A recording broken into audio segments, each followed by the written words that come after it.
manera constante desde hace 15 años en medios como Imagen Radio, Ibero 90.9, Reactor, Milenio Televisión, Bull Terrier FM, Aire Libre FM y El Heraldo Radio.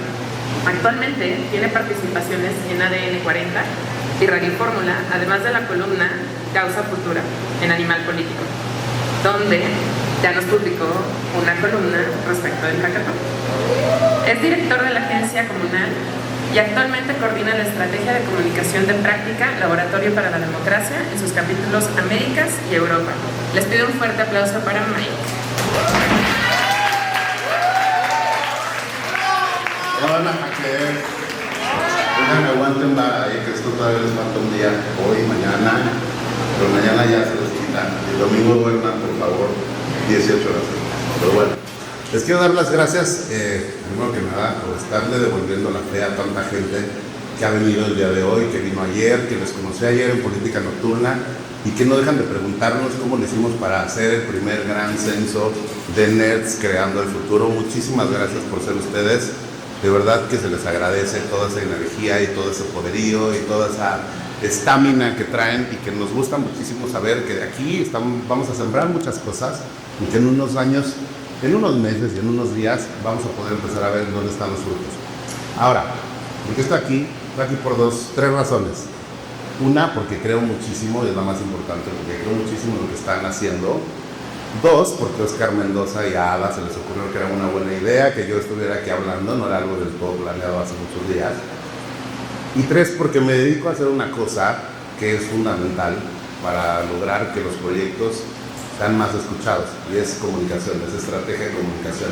Como bien les dijo Ada, soy director de la estrategia de comunicación de Práctica, que incluye al proyecto Práctica, que incluye al proyecto Recicladores, que está aquí su manager principal, que es Guillermo Schoening, el profesor Memo, que también incluye al proyecto Política Nocturna, que ahora incluye al proyecto Hackathon, que incluye al proyecto Coaliciones y que incluye a cada una de esas cosas que a nuestro director Luis Fernando Fernández y a nuestro codirector Oscar Bandera se les ocurra que tenemos que hacer.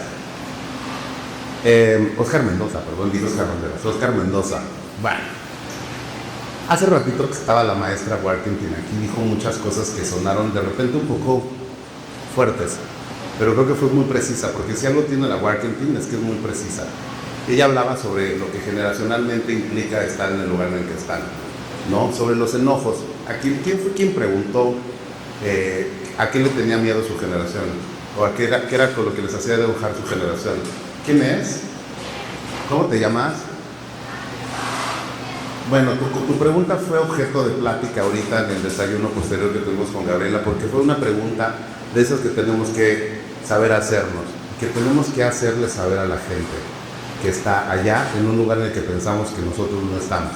Ahora, tengo poco tiempo, me quedan 13 minutos para contarles cosas prácticas que quiero que se lleven en la mente, porque no se las voy a resolver ahorita, pero les quiero dejar muy claro que es una necesidad, que además ya estamos trabajando para poder abordar esta necesidad. La Warkentin lo puso en la mesa y yo le voy a dar continuidad. Es la necesidad de que ustedes sepan comunicar lo que están trayendo a la mesa de conversación. Sí, ya lo dijo ella y yo coincido, hay que cuestionarnos sobre la manera en la que comunicamos y cómo lo hacemos. Es real que estas causas que están aquí son causas que importan, son cosas que hablan de nuestro tiempo, pero también es real que estamos enfrentándonos por primera vez a un consumo desmedido que además no había tenido un precedente histórico. Hay una frase que dice: nunca habíamos tenido un consumidor más inteligente y complejo del de hoy. Y esta frase es de un mercadólogo muy famoso que se llama Jürgen Klarik, que yo admiro muchísimo, pero es una frase que habla de nosotros como consumidores de productos, de comida, que habla de productos como ropa. Todos aquí estamos al tanto de cómo nos hacen consumir azúcar y de cómo nos hacen consumir ropa de fast fashion y de cómo el consumo de botellas de plástico, ahí hay un gran memorial de botellas de plástico que nunca más van a volver a ser utilizadas. En realidad no comercializa agua. Bonafont no vende agua, Bonafont vende botellas de plástico. Entonces, ¿a dónde voy con eso? Ese consumidor inteligente también consume información. Y ustedes son la primera generación que ya no se cuestionó que era una computadora en casa, me atrevo casi a asegurarlo, porque crecieron con algo muy parecido a una pantalla táctil, porque probablemente tuvieron computadora desde los primeros años de primaria o de secundaria o tuvieron acceso a esta. Y eso sabemos todos y todas y todes, que implica muchísimos avances en cuestiones de lo que podemos aprender y a esa información a la que podemos acceder, pero también indica que tenemos nuevas adicciones. Y esas nuevas adicciones empiezan, por ejemplo, con nuestra adicción a la dopamina que nos da estar scrolleando. No les estoy diciendo nada nuevo, pero todos ustedes saben lo que es tener una cruda de TikTok. Después de que se pasaron 3 horas en la cama, en lugar de dormir, llegaron desveladas o desvelades a su siguiente compromiso. ¿Quién de aquí no lo ha tenido? ¿Tú nunca has tenido una cruda de TikTok? Bueno, pues un aplauso para él. Un aplauso. Pero es un ejemplo súper claro de lo que está hablando. ¿Por qué estoy hablando de consumo y les vengo a hablar de comunicación? Por una cosa súper sencilla. Si tu proyecto para salvar ballenas no le sabe ganar al TikTok viral, ¿qué creen que va a hacer tener más likes?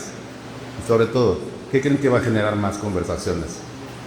¿Y quién creen que se va a morir en el océano? Esa es la gravedad de esta situación. Tenemos que entender que la manera en la que comunicamos es exactamente igual que la manera en la que nos organizamos, que la disciplina que tenemos para continuar trabajando, que la manera en la que hacemos que un proyecto se llegue a su punto final. Ahora, les voy a dar 3 fases, 3 cosas que son súper elementales, me quedan 10 minutos, para que las entiendan muy claro. Hay 3 cosas que quiero que se lleven en la cabeza súper importantes. Una es el objetivo de lo que están haciendo. Y ese objetivo, o sea, el objetivo es salvar a las ballenas, pero cuando estamos hablando de comunicaciones, ¿cuál es el objetivo que quiero comunicar? O sea, comunicacionalmente, ¿qué objetivo tengo? Quiero llegar a la gente de los medios, quiero llegar a la gente de a pie, quiero llegar a la gente de la escuela. Si ahorita ustedes tuvieran que correr la voz para organizarse para decidir quién se lleva el premio a la persona más espectacularmente buena bailando del grupo de los hackers, ¿qué sería más fácil? ¿Que buscáramos a un medio electrónico, que lo hiciéramos en una organización de chisme por mesa o que hiciéramos un grupo de WhatsApp para votar? Esa es la relevancia de por qué tenemos que tener un objetivo, porque dependiendo del objetivo vamos a llegar a la segunda cosa que siempre tenemos que tener en mente, que es el canal. Y los canales importan, y los canales se riegan. Un canal no funciona si no lo sabemos utilizar de manera adecuada. Es decir, a mí no me sirve que mañana Gabriela Warkentin nos dijera, mándenme a alguien al programa, si no tenemos primero un proyecto terminado, que tiene algo que comunicar.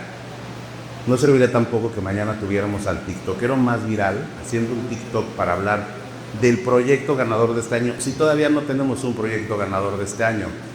Esos son 2 ejemplos súper claros de por qué el canal importa mucho. Aquí quiero hacer un pequeño paréntesis antes de llegar al tercer punto, que es una petición muy importante. Hay un concepto que estoy seguro que están familiarizados, que es la cámara de eco o la famosa echo chamber, ¿no? ¿Alguien ubica? ¿Alguien no ubica qué es una echo chamber? Bueno, creo que todos lo ubican. Las echo Una cámara de eco, querido Richard, es una especie de burbuja informativa en la que nos metemos sin darnos cuenta muchas veces. Hoy juegan en contra de nosotros muchísimas cosas, como la manera en la que las redes sociales se autoajustan. La inteligencia artificial autoajusta el algoritmo con el que estamos nosotros buscando información. Entonces, si tú no te das cuenta y no eres lo suficientemente autocrítico, un día te encuentras con que todo mundo en tus redes sociales y en tus mismos buscadores está de acuerdo contigo o está en desacuerdo con las mismas cosas con las que tú. Y entonces por eso mismo es que un día nos damos cuenta que hay un chicharito por ahí diciendo pendejadas que nos sorprende porque ninguno de nuestros amigos las dice, porque ninguna de nuestras... ¿Pero por qué está pasando eso? Y eso termina en que gente como Donald Trump vuelva a ganar las elecciones, o que aquí en México tengamos a personajes como Cuauhtémoc Blancos libres de fuero. ¿Por qué? Porque seguimos pensando que muchas cosas funcionan o que no funcionan, pero son solamente esas cosas. Hace rato Gabriela hablaba de la necesidad, por ejemplo, hace rato en un desayuno platicábamos sobre cómo es que generacionalmente antes nos importaba mucho la transparencia, pero ahora estamos hablando de justicia climática. ¿Saben cuánto tiempo pasa o cuánto tiempo vamos a necesitar para que una generación entienda ¿Qué es justicia climática? Un tema que para ustedes es como súper claro y súper clave. Sí, pero ustedes probablemente ya no tienen acceso a toda la furia que se desató y el miedo que generaron en su momento, por ejemplo, la carrera armamentista nuclear. Porque no estaban aquí, porque no habían nacido, porque eran unos cigotos o protocigotos. Todavía no existían, ¿no? Tú y yo no, Nora, ya estábamos aquí, pero todos estos sí estaban medio protocigotos. Bueno, Nora tampoco, Nora era una protocigota. El punto que voy es, la cámara de eco puede ser su enemiga y la cámara de eco va no solamente de lo que sucede en cuestiones de los algoritmos con los que consumen. La cámara de eco la forman también las amistades con las que están, las pláticas habituales que tienen.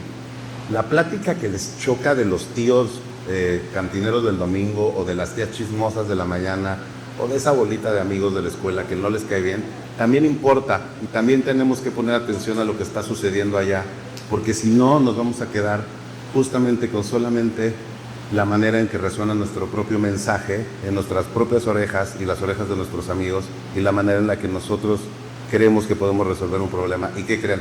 La manera en la que esta mesa está resolviendo un problema no es igual a la manera que está resolviendo el problema allá, no es igual que a la manera en la que se está resolviendo aquí.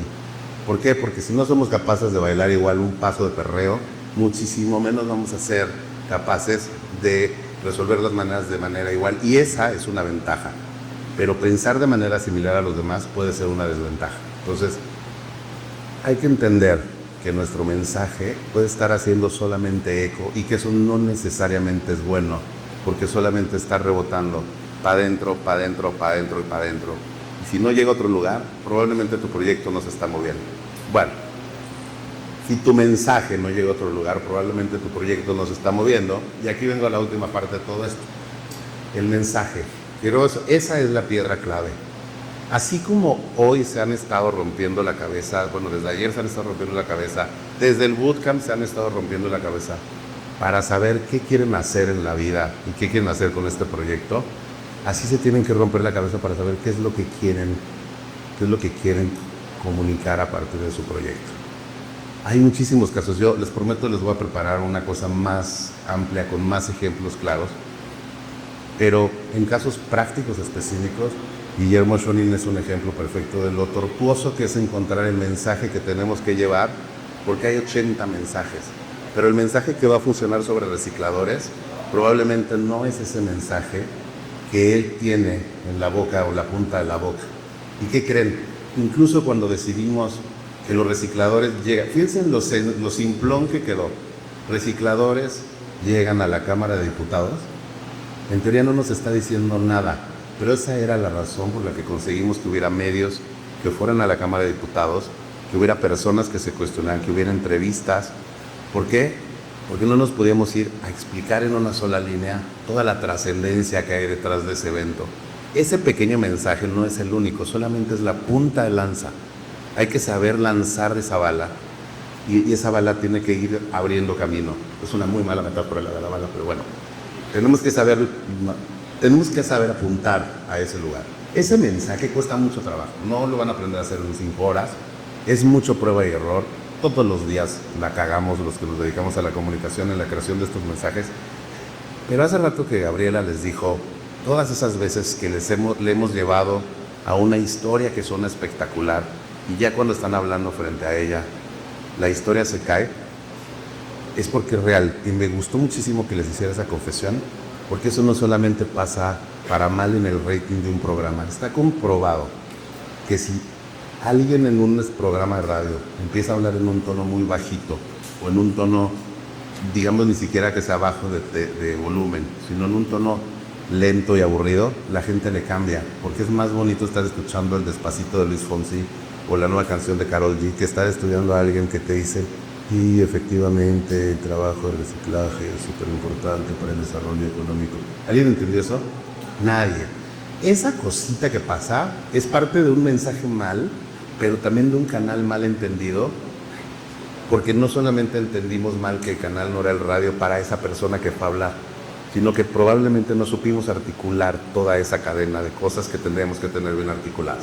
Ahora, ¿cómo se decide qué hace un buen mensaje? Básicamente el mensaje siempre tiene que ser capaz de involucrar a la gente que está fuera de esa cámara de eco de tu propio proyecto. Yo no sabía que era un reciclador de base. Una gran discusión con Guillermo cuando estábamos haciendo el boletín de prensa de eso era, no podemos salir a decir ahorita que los recicladores de base llegan porque estamos perdiendo gente. Recicladores se entiende porque no podemos utilizar pepenadores. ¿Estás de acuerdo? Entonces, esas negociaciones se hacen en equipo, pero siempre se tiene que pensar que el objetivo y lo que hace fuerte a cualquier movimiento social o lo que nos puede generar respuestas o efectos positivos a los proyectos que queremos comunicar es llegar a una masa más grande, porque esa masa más grande tiene más posibilidades de otorgarnos una masa crítica que genere acción y que esas acciones puedan de repente pues abonar a que nuestra causa funcione. Ese mensaje se tiene que trabajar y lo tenemos que trabajar a partir de una serie de estrategias. Básicamente, no les pienso explicar ahorita todas esas estrategias, pero ese mensaje siempre obedece a la pregunta más sencilla de todos, es ¿qué quiero resolver con esto que quiero contar? Y si lo pueden resolver en una sola sentencia, están del otro lado. Y si no, pues nos buscan y nosotros les ayudamos a que podamos empezar a desarrollar estrategias de comunicación. Muchas gracias. Sigan aquí. Y nos seguimos viendo pronto un taller de comunicación más en forma y más organizadito. Y soy muy mala onda como maestro, les admiro todo una vez. Gracias, bebés. Con ustedes amo. Con amor.